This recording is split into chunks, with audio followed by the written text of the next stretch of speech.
Yo, what's up? It's Yirmiyahu ben Yisrael. All praise, glory, and honor to the Most High Yahweh only. And besides him, there is no other God, neither shall there be after him. Title of this video is going to be The Truth About the 40 Days and 40 Nights in Matthew chapter 4. That's right.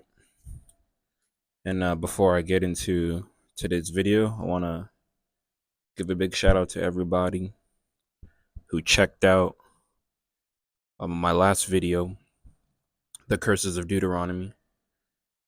I know it was a lot longer than what my videos usually are, but I just want to let everyone know I appreciate all of y'all who checked out the video. All an hour and some change, like an hour 6 minutes, something like that.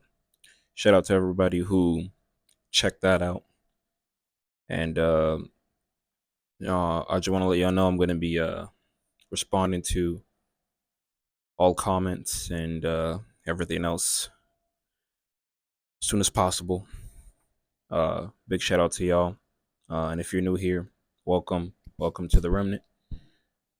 But here we go. Yeah, we're gonna get into this because a lot of people are, including myself, before I knew that the New Testament was a bunch of lies, before I knew that this begotten Son is nothing more than an idol of Rome, Caesar's Messiah, created by Flavius Josephus. And it's the revelation, ironically, is pretty funny when you find out that this is nothing but plagiarism. I mean, the New Testament in general is nothing but plagiarism, but watch this right here. But I'm not even gonna spoil it just yet, but we're gonna start reading the lies of the New Testament, and then as usual, as y'all know, remnant, we read the lies, and then we go over to the book of truth. But we're all familiar with the story. We're all familiar with the JC being tempted by the devil 40 days and 40 nights. Like he's he's being tortured or something. But let's all read this. Let's go ahead and get into this, and then I'll show the plagiarism, and then I'll show what they are trying to make JC look like in the Tanakh. Here we go. So it says in Matthew chapter 4, starting at verse 1. Then was JC led up of the Spirit into the wilderness to be tempted of the devil. And when he had fasted 40 days and 40 nights, he was afterward and hungered. And when the tempter came to him, he said, If thou be the Son of God, command that these stones be made bread. But he answered and said, It is written, Man shall not live by bread alone, but by every word that proceeded out of the mouth of God. Now, before I continue reading, if JC was quoting Deuteronomy chapter 8 correctly, why did he not do, as the Tanakh says, man does not live by bread alone, but by every word that proceeded out of the mouth of Yahweh doth the man live? JC coming in to die for everyone's sins, to be put on a cross. That doesn't proceed out of the mouth of Yahweh. And what did y'all say? He that speaketh lies, the false prophet, that shall be put to death. And that's what happened to JC. Not only that, but y'all made no such prophecy in this wonderful book known as the Old Testament, saying that he was going to have a begotten son, and that his begotten son was going to go against his law, statutes, and commandments and die for everyone's sins. There's no explanation and no reason why Yah would be so mysterious about this begotten son. Matter of fact, he's so forward with his message that he mentions who's going to be his king of Israel and who are the prophets that did his biddings back in the Old Testament. He made prophecies of what's going to happen in the future for Israel as well as the other nations. So when you have this only begotten son that goes against his father's law, statutes, and commandments, it just proves JC ain't y'all's only begotten son, but it's Theos's only begotten son. Because remember, JC's book, the New Testament, is originally in Koine Greek. Not only that, JC is a Greek name. I don't even care if you call him Yeshua, Yahweh, whatever abominable name you want to call him. This is not y'all's only begotten son. We're going to continue. Excuse me. Verse 5, where it says, Then the devil taketh him up into the holy city, and setteth him on a pinnacle of the temple, and saith unto him, If thou be the Son of God, cast thyself down, for it is written, He shall give his angels charge concerning thee, and in their hands they shall bear thee up, lest at any time thou dash thy foot against a stone. Again, they tried to use typology and familiarization along with their plagiarism in order to get you to think, hey, if I quote verses from the Old Testament, this surely aligns with the New Testament and proves that JC is real. But it does not, because again, if you know that the house of Israel went by law, statutes, and commandments, where does the Babylonian Talmud comes from, and where does the New Testament come from? We don't know. Because if you in this truth for real, you're gonna ask these questions. It's not gonna make sense. It just doesn't make sense. Because in order for Yah to have this begotten son, he would have had to change. What do you say in the book of Micah? I change not. Yah is the same yesterday, today, and forever. And what does this lying New Testament say? JC is the same yesterday, today, and forever. Stop playing. Y'all stop playing with the Most High. We won't continue. Where it says, JC said unto him in verse 7, It is written, Thou shalt not tempt the Lord thy God. Again, the devil taketh them up into an exceeding high mountain, and showeth them all the kingdoms of the world and the glory of them, and said unto him, All these things will I give thee, if thou wilt fall down and worship me. Then said JC unto him, Get thee hence, Satan, for it is written, Thou shalt worship the Lord thy God, and him only shalt thou serve. Then the devil leaveth him, and behold, angels came and ministered unto him. So wait. Hold on, Christians. Your God said in verse 10 of Matthew chapter 4, Then said JC unto him, Get thee hence, Satan, for it is written, Thou shalt worship the Lord thy God, and him only shall you serve. So, again, your Trinity, it just it's not adding up. It's not making sense. Even JC knows the difference between 1 plus 1, 2 plus 2, and 3 plus 3. It says, Him only shall thou serve. It doesn't make sense when you say the Son glorifies the Father and the Father glorifies the Son, blah, blah, blah, get the emotion. It's not making sense. It's not making sense. Even your own God is saying worship Him only. Not me. Not this Holy Spirit in the New Testament. No. So to worship Him only. Him only shall you serve. So as we just read, and many of us know the story already, JC was in the wilderness with the devil 40 days and 40 nights. Now, let's go into the book of truth in Deuteronomy chapter 9. And I want y'all to see something real quick. And see if y'all still, for those that still believe in this only begotten son. Because I know a lot of y'all spectators that love watching the channel, because a majority folks that watch the channel, you're unsubscribed. And again, treating me like it's incognito mode. Get off the incognito and come to the light. Come to the regular browser. But here we go. We'll start at Deuteronomy chapter 9, verse 1, also known as Devarim. Okay. Where it says,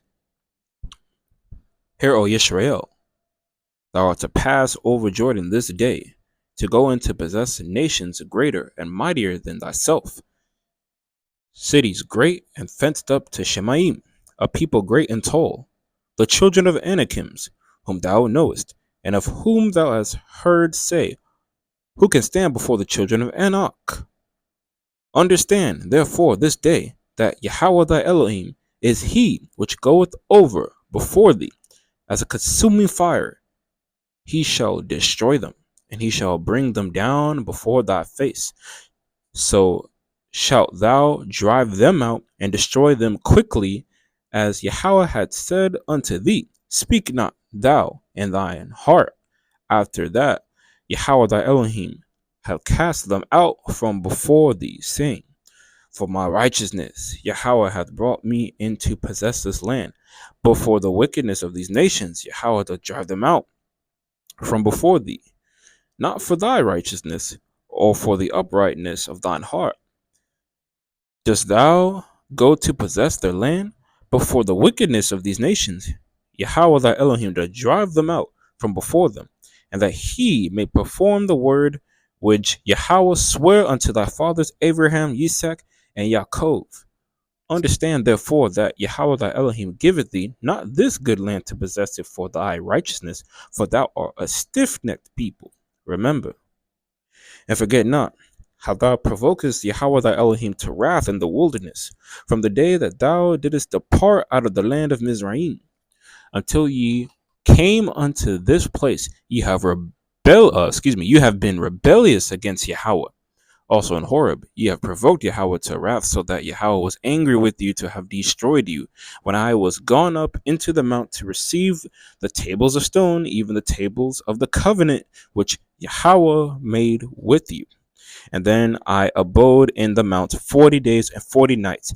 I neither did eat bread nor drink water, and Yahweh delivered unto me 2 tables of stone written with the finger of Elohim, and on them was written according to all the words which Yahweh spake with you in the mount of the midst of the fire in the day of the assembly. And it came to pass at the end of 40 days and 40 nights that Yahweh gave me the tables of stone, even the tables of the covenant.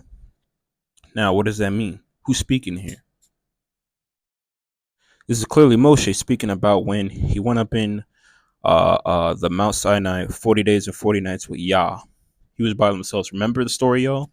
When the house of Israel was getting a little antsy, right? They were like, we need a sacrifice to our God. And Aaron, he couldn't handle the pressure, gave in, had everybody giving out um pieces of gold, gold earrings and everything, and then made a golden calf out of it, and then said, this is the God that saved everybody at the land of Mizraim out of the house of bondage. Yeah, this is Moshe talking about that story. So y'all see something here?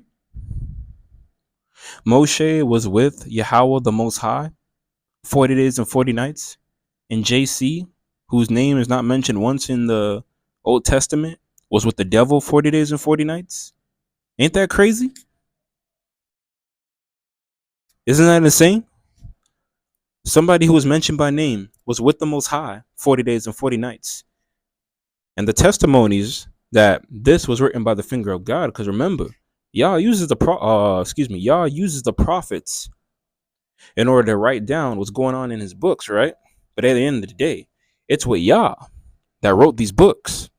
Because as it says right here in Deuteronomy 9, chapter 10, and Yahweh delivered unto me 2 tables of stone written with the finger of Elohim, and on them was written according to all the words which Yahweh spake with you in the mount out of the midst of the fire in the day of the assembly. So again, as these scriptures say that this was written with the finger of Elohim, this New Testament, it's not written by the finger of Yah, not the God of Israel, not the God of Israel. Absolutely not. A book so profane and defiling his law, statutes, and commandments, a book that changes his laws and his times and says that one man has to bear all this sin.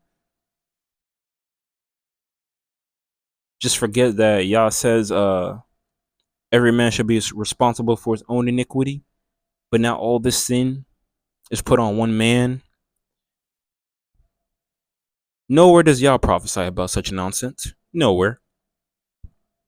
You will never see no nonsense where the Most High is speaking in the New Testament. And there's many prophecies in the Old Testament as we know today of Yah speaking about what's going to happen, or he's telling a prophet and the prophet is telling us, mainly for the house of Israel, as well as people that want to cleave to the house of Israel. If you're a Gentile, that's okay. But man, I hope those that believed in this begotten son, I hope y'all see this truth in this Tanakh here, because although this is in English, this isn't Paleo Hebrew, but the Most High made it to where everyone can read the truth and see the truth. That's why it's important, if you have eyes to see and ears to hear, and not just cleave on what you were taught, cleave on to your own understanding, cleave on to your original dreams about seeing this Jesus figure. Cut it out. Cut it out. Remember, Yah says he's going to give you up to your derisions. Cut it out, y'all. Cut it out. Ain't no such thing as a man that died for anyone's sins. But yeah, man, just wanted to show some more lies of the New Testament. Plenty of lies, actually. This is just one of the many. And I just want to give a big shout out to everybody who made it to the end of the video. If you enjoyed this video, check out my other videos as well. Make sure you like, comment, and subscribe, and share this video with as many people as you can. And if you're not subscribed, subscribe. Whether you love me, hate me, whatever it is, hit that subscribe button. It's only going to get better and better, as I've been saying.